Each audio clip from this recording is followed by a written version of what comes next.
E a última igreja, que é a mais complexa aqui, é a de Laodiceia. Novamente, Jesus dizendo: conheço as tuas obras, que nem és frio nem quente. Quem dera fosses frio ou quente. Assim, porque és morno e nem és quente nem frio, estou a ponto de vomitar-te da minha boca. E apesar de ele estar falando que estou a ponto de vomitar-te, na verdade isso vai acontecer. Está próximo. Isso vai acontecer. Pois dizes: estou rico e abastado, e não preciso de coisa alguma. E nem sabes que tu és infeliz? Sim, miserável, pobre, segue nu. E vamos ver do que se trata isso. Por que esse morno, né? Tem pessoas que acham que isso se trata de pessoas que vão à igreja e depois saem. Aí depois voltam e depois retornam. Mas não é isso. É muito mais grave do que isso. Pode se tratar de pessoas que estão lá dentro da igreja. Em João 3:5, Jesus diz que quem não nascer da água e do Espírito não pode herdar o reino de Deus. Isso quer dizer que é possível sim a pessoa nascer da água sem ter nascido do Espírito. A pessoa passa pelo processo de batismo, mas não morre para o pecado. Não nasce novamente, não nasce um novo Espírito. E acha que está salvo. Só fez a metade do caminho, metade do processo. Por isso que se torna morno. Tá meio quente, meio frio. E isso é muito mais grave, porque se realmente fosse só frio ou só quente, pelo menos teria um caminho mais claro ao se olhar e tomar uma decisão. Mas por estar dividido ali, achando que está salvo sem ter feito aquilo que Deus manda, não consegue enxergar esse erro. E aí olham certos versículos, como esse de Romanos 10:9-10, que diz assim: se com tua boca confessares Jesus como Senhor e o teu coração creres que Deus o ressuscitou dentre os mortos, será salvo? Acho que já está salvo.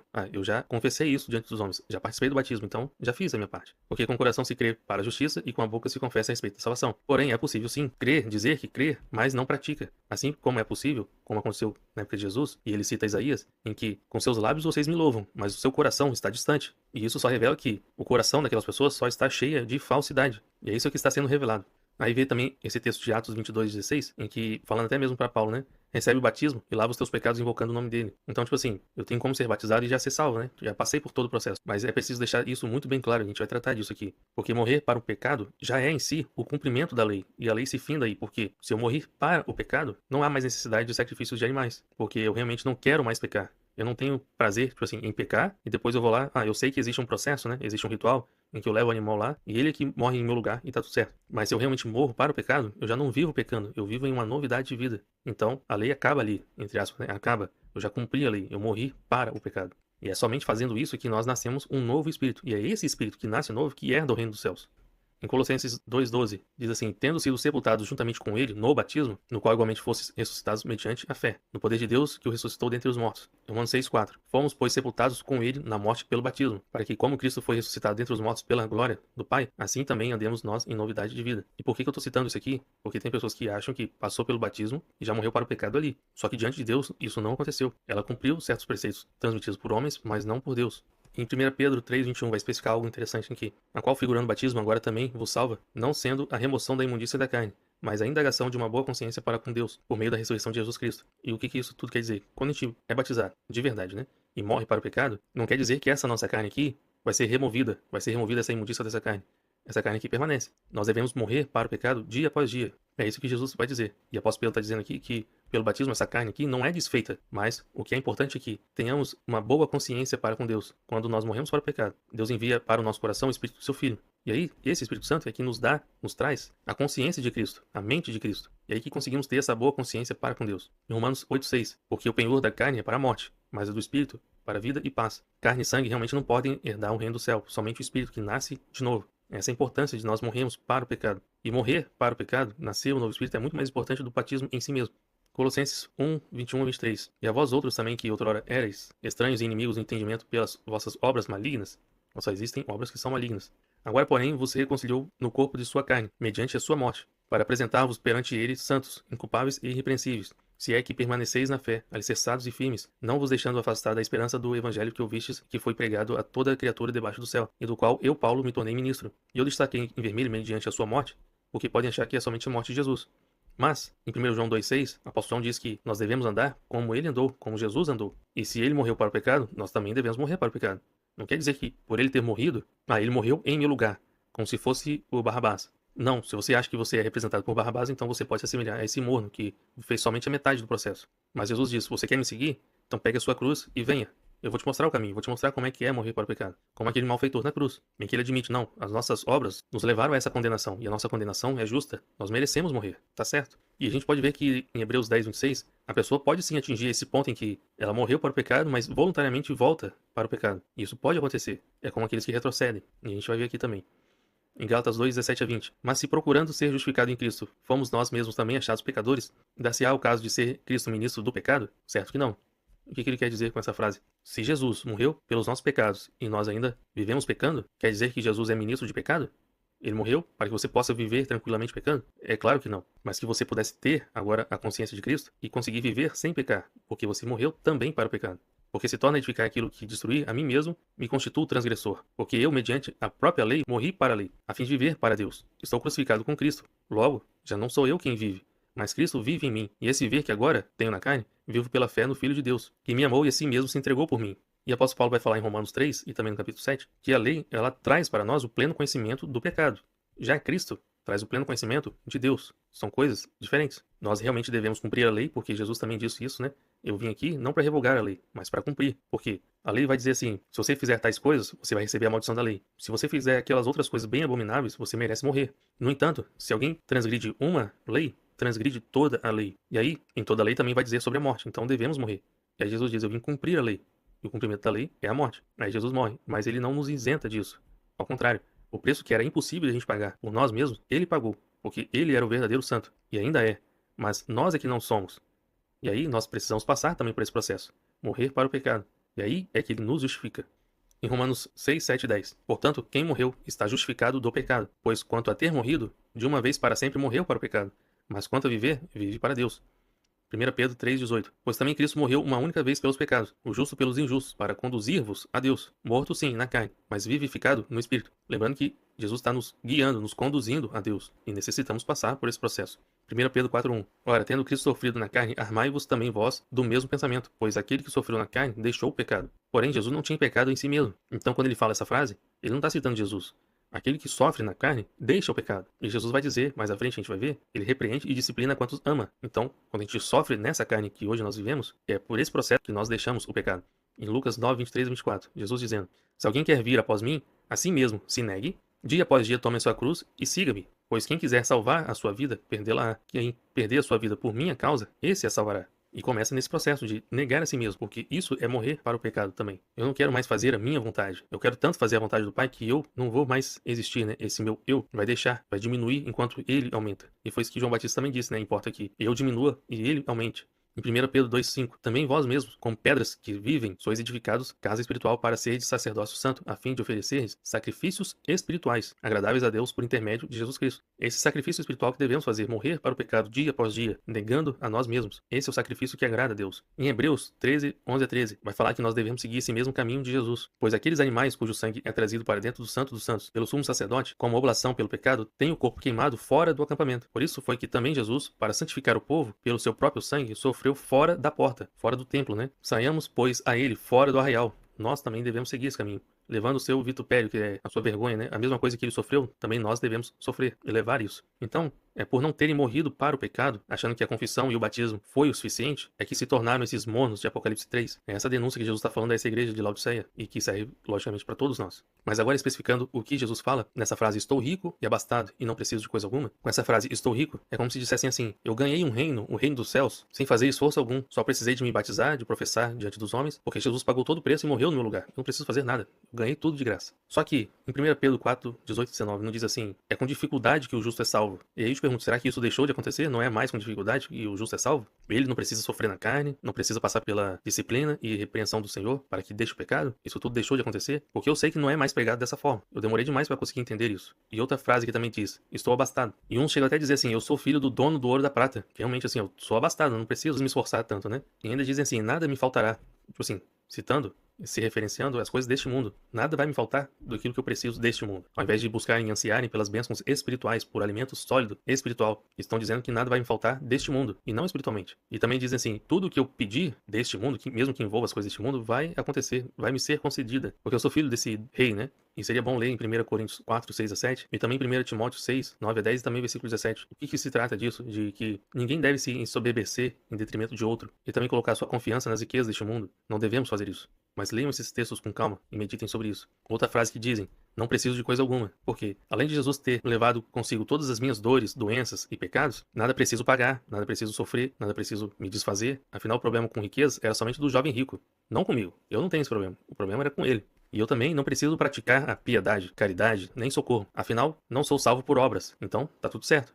Só que a gente vai ver que a pessoa realmente não é salva por obras somente, mas também não é salva por fé somente, é por fé e por obras. Em 1 Timóteo 6, 18 e 19, pratiquem o bem e sejam ricos de boas obras, generosos em dar e prontos a repartir. É isso que devemos estar fazendo. E especificando o que Jesus também falou sobre ser infeliz, miserável, pobre, cego e nu. Infeliz, porque não tem a alegria da verdadeira salvação e também não está a ponto de dar a sua própria vida, mesmo que fisicamente, pelo Evangelho. Por isso que se tornaram infelizes diante de Deus. Porém, fazem de tudo pela bênção. Não, eu tenho que jejuar, eu tenho que fazer isso, fazer uma campanha, fazer aquilo outro, eu vou fazer. Tudo pela bênção, mas não querem conhecer o autor de todas as coisas. Miserável, porque ainda está condenado com este mundo, não passou das trevas para a luz completamente, porque não morreu para o pecado, para então nascer de novo. Por isso ainda é miserável. Acham que podem vencer o pecado ainda praticando o pecado. Isso não é possível. E como eu já havia falado no vídeo sobre a correção divina, eu passei por isso também. Eu, tentando resistir com minhas próprias forças o pecado, falhava miseravelmente ano após ano, até que chegou um momento em que, lendo com mais calma, com a instrução do Espírito Santo, Salmos, eu pude ver a oração do rei Davi e me submeter. Pensei, Senhor, eu já tentei com as minhas forças. Eu preciso que o Senhor me corrija. Mesmo imaginando dentro de mim que qualquer coisa poderia acontecer. Perder o emprego, perder a saúde, perder a esposa, familiares, amigos, eu pensei de tudo. Mas eu me submeti.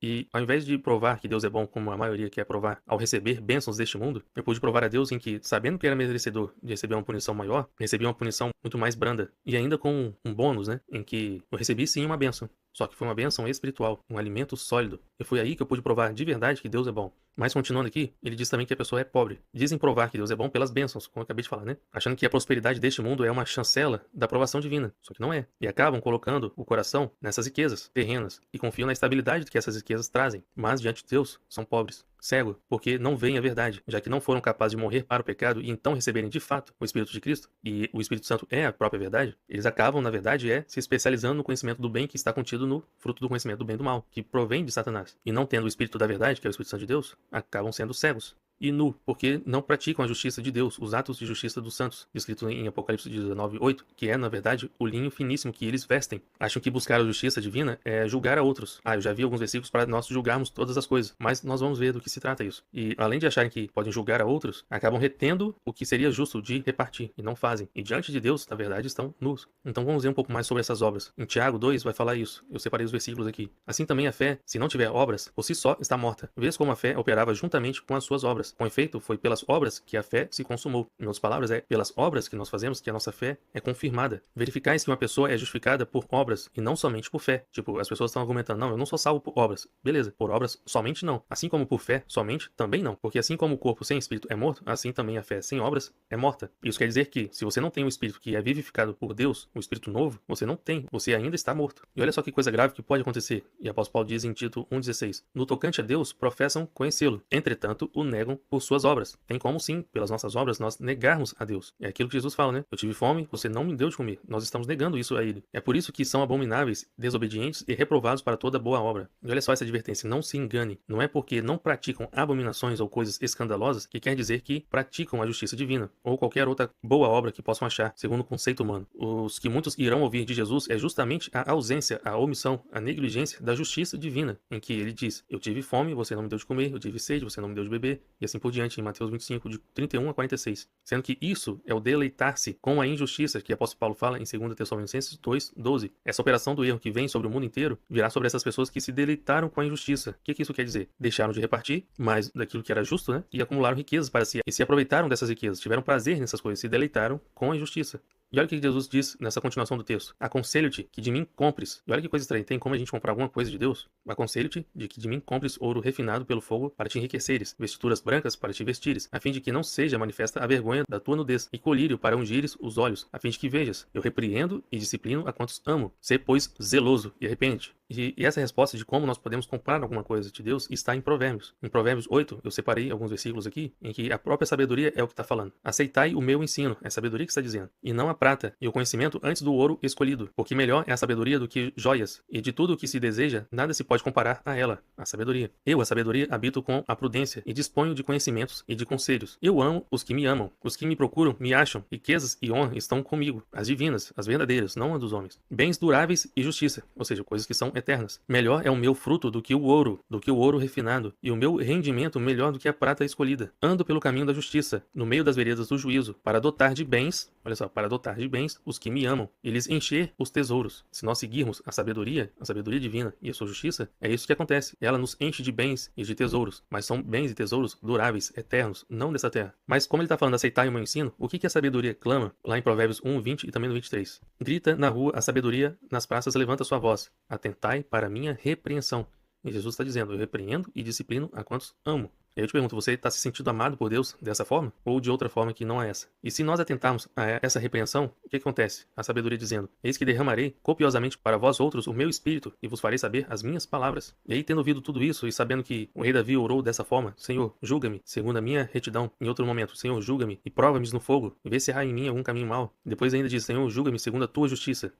Será que agora, vendo essas coisas, você também tem coragem de orar como Davi fez? Porque assim como Deus se apresentou a Moisés, não tendo vergonha de dizer, eu sou o Deus de Abraão, de Isaac e de Jacó, Jesus também não teve vergonha de ser conhecido como Jesus, filho de Davi. O que Davi fez de tão especial para ser conhecido assim? Essas orações em que ele tratou a Deus como o verdadeiro pai que ele é, buscando essa repreensão, essa correção antecipadamente, não de forma coerciva quando o tempo necessário chegou, mas antecipando isso, dizendo até mesmo, Senhor, desça dos céus os teus decretos a meu respeito. Isso quer dizer que já havia sentenças contra ele, mas ele buscou, Senhor, desça agora essas sentenças sobre mim. E aí ele provou que Deus é bom. E ele descobriu em Salmo 118 que esta é a porta que os justos passam. E Jesus diz, eu sou essa porta. Se alguém entrar por mim, achará descanso. Eu repreendo e disciplino quantos amo. E o rei Davi chegou a um nível de intimidade com Deus tão grande em que, no final da vida dele, quando ele errou, pecou de novo, Deus envia um profeta para ele e diz assim, escolhe o seu castigo. Isso também serve de ensino pra gente, porque de todos os castigos, só havia um que ele caía na mão do Senhor. E aí eu sei que tem pessoas que dizem assim, terrível é cair na mão do Senhor. Porém, aqueles que realmente são filhos do Senhor, é o contrário que acontece. É bem-aventurado aquele que cai na mão do Senhor. Porque o Davi falou assim, não, eu prefiro cair na mão do Senhor a cair na mão dos inimigos, porque eu sei que o Senhor é misericordioso e se arrepende do mal. E dito e feito, ele escolheu esse caminho, essa correção, e o Senhor não chegou até o final dessa sentença. Antes do final, Deus falou pro anjo, chega, já tá bom, já é o suficiente. E é assim que nós podemos experimentar que Deus é bom. E isso também é o que a gente pode ver em Hebreus 12, 4 a 6. Ora, a vossa luta contra o pecado ainda não tendes resistido até ao sangue. Percebe essa importância de nós realmente morremos para o pecado? E estáis esquecido da exortação que, como a filhos, discorre convosco. Filho meu, não menosprezeis a correção que vem do Senhor, nem desmaieis quando por ele és reprovado, porque o Senhor corrige a quem ama e açoita a todo filho a quem recebe. E ele está citando Provérbios 3, 11 a 12. É assim que Deus age com seus filhos. Você se sente amado por Deus? E isso, lembrando que é voluntariamente. Se você faz isso voluntariamente, você pede por isso, você anseia por isso e prova que ele é bom. Em 1 Pedro 1,7, para que uma vez confirmado o valor da vossa fé, e é para isso que servem essas correções, para provar também a nossa fé, confirmar, ela é muito mais preciosa que o ouro perecível, mesmo apurado por fogo. E essa fé provada redunde em louvor, glória e honra na revelação de Jesus Cristo. E lembra desse princípio que está em Naum 1,3. O Senhor é tardio em irar-se, mas grande em poder, e jamais inocenta o culpado. O Senhor tem o seu caminho na tormenta. Lembra que Jesus falou? No mundo passais por aflições. No mundo vocês vão ter aflições, mas tem de bom ânimo. Eu venci o mundo. O Senhor tem o seu caminho na tormenta e na tempestade. E as nuvens são o pó dos seus pés. Mas lembrem-se disso. Deus nunca inocenta o culpado. Aí você pode dizer, mas Jesus pagou os meus pecados. Mas Jesus também diz para você, você quer me seguir? Então pega a sua cruz que eu vou te mostrar o caminho. E agora uma advertência aos pastores. O que em Provérbios 27, 23 a 27 diz que sim, pode se assemelhar com os nossos dias de hoje e fazendo analogia com pastores que existem hoje. Procura conhecer o estado das tuas ovelhas e cuida dos teus rebanhos, porque as riquezas não duram para sempre, nem a coroa de geração em geração. Quando removido o feno, aparecerem os renovos e se recolherem as ervas dos montes, então os cordeiros te darão as vestes. Lembra que o Senhor estenderá sobre essas pessoas o seu próprio tabernáculo? Os bodes, o preço do campo, e as cabras, leite em abundância para o teu alimento, para o alimento da tua casa e para o sustento das tuas servas. Isso quer dizer que não vai te faltar nada. Em Provérbios 3, 9 a 10 diz, honra o Senhor com os teus bens e com as primícias de toda a tua renda, e se encherão fartamente os teus celeiros, e transbordarão de vinho os teus lagares. Aí pegam esse texto para falar sobre dízimo. Tem sim uma ligação com dízimo, mas honrar o Senhor com as suas primícias. Se o que eu faço para o meu próximo, a Deus eu estou fazendo, honra ao Senhor com os teus bens e com as tuas primícias, fazendo isso ao teu próximo. E olha o que Jesus fala para aqueles 70, né? Em Mateus 9 a 10. Em outros evangelhos vai falar que Jesus enviou somente os 12 apóstolos. Mas em Mateus vai falar que Jesus enviou 70 junto com os apóstolos. E olha o que Jesus disse para esses 70. Não vos provereis de ouro, nem de prata, nem de cobre nos vossos cintos, nem de alforje para o caminho, nem de duas túnicas, nem de sandália, nem de bordão, porque digno é o trabalhador do seu alimento. Esses líderes querem que as pessoas repartam consigo, né? E se utilizando de dízimos para manterem um sistema, uma estrutura. E Jesus está falando, não vou prover vocês de ouro, nem de prata, nem de cobre, nem de nada extra. Porém, Jesus está enviando essas pessoas com autoridade para curar, para ressuscitar, para purificar leprosos e também expulsar demônios. Ele diz assim, de graça vocês receberam, de graça dai. Aí vão interpretar que é somente sobre essa autoridade, né? Sobre ressuscitar, sobre curar, sobre purificar, sobre expelir demônios. É isso que deve ser feito de graça, o restante não. Mas quando Jesus diz, o que é digno é o trabalhador do seu alimento, o apóstolo Paulo também vai dizer, se alguém semeia coisas espirituais, é lícito recolher as materiais. Então, quando essas pessoas estão chegando na casa dessas outras e fazendo esses sinais, essas pessoas os acolhiam, recebiam, repartiam com eles também alimento, entre outras coisas. Então ali eles estavam recebendo esse alimento que Jesus está falando. Em Lucas 22:35, passou um tempo em que Jesus enviou esses 70 e depois retornaram, felizes, né? Mas ainda passou um tempo e Jesus voltou a essa questão. Jesus perguntou, quando vos mandei sem bolsa, sem alforje e sem sandálias, faltou-vos porventura alguma coisa? E aí eles não conseguiram dizer nada. Realmente Jesus enviou eles sem nada daquilo, porém, no caminho, nada lhes faltou. E isso os constrangeu dessa forma, né? E hoje em dia as pessoas estão preocupadas, não, se nós não falarmos de dízimos, as pessoas não vão contribuir. Mas aí você está ensinando as pessoas a voltarem a temer ou serem aperfeiçoadas no amor de Deus? A seguir regras ou serem guiadas pelo Espírito Santo de Deus? Você que está sendo o intermediário nisso? Ou você está falando, ouçam o que o Espírito Santo tem a dizer para vocês individualmente? Em Tiago 5:1-6. Parece que é só para ricos, né? Só para pessoas muito ricas, né? Mas vamos ver isso aqui. Atentai agora, ricos, chorai, lamentando, por causa das vossas desventuras, que vos sobrevirão. As vossas riquezas estão corruptas, e as vossas roupagens, comidas de traça. O vosso ouro e a vossa prata foram gastos de ferrugens, e a sua ferrugem há de ser por testemunho contra vós mesmos, e há de devorar como fogo as vossas carnes. Olha a gravidade do que ele está falando. Isso não se trata de ricos incrédulos. São pessoas que estão se deleitando com a injustiça e acumulando para si mesmos as riquezas deste mundo, sem olhar para o próximo como deveria ser. Tesouro acumulastes nos últimos dias. Eis que o salário dos trabalhadores que ceifaram os vossos campos e que por vós foi retido com fraude está clamando. E os clamores dos ceifeiros penetraram até aos ouvidos do Senhor dos Exércitos. Tendes vivido regaladamente sobre a terra. Tendes vivido nos prazeres. Tendes engordado o vosso coração em dia de matança. Tendes condenado e matado o justo, sem que ele vos faça resistência. E olha só, será que alguém já viu, pelo menos eu não vi, né? Algum pobre necessitado chegando em uma igreja e fazendo uma resistência, tipo assim, nós não vamos sair daqui se vocês não ajudarem a gente? Essas pessoas estão fazendo algum tipo de resistência? Mas será que nós estamos vendo essas pessoas no nosso dia a dia e estamos ignorando essas pessoas? Essas pessoas não estão fazendo resistência, não estão te obrigando ou te apontando o dedo para falando, você tem que fazer para mim. E assim, indiretamente, nós também estamos matando esses justos. Pessoas que são como o Lázaro, na parábola que Jesus falou.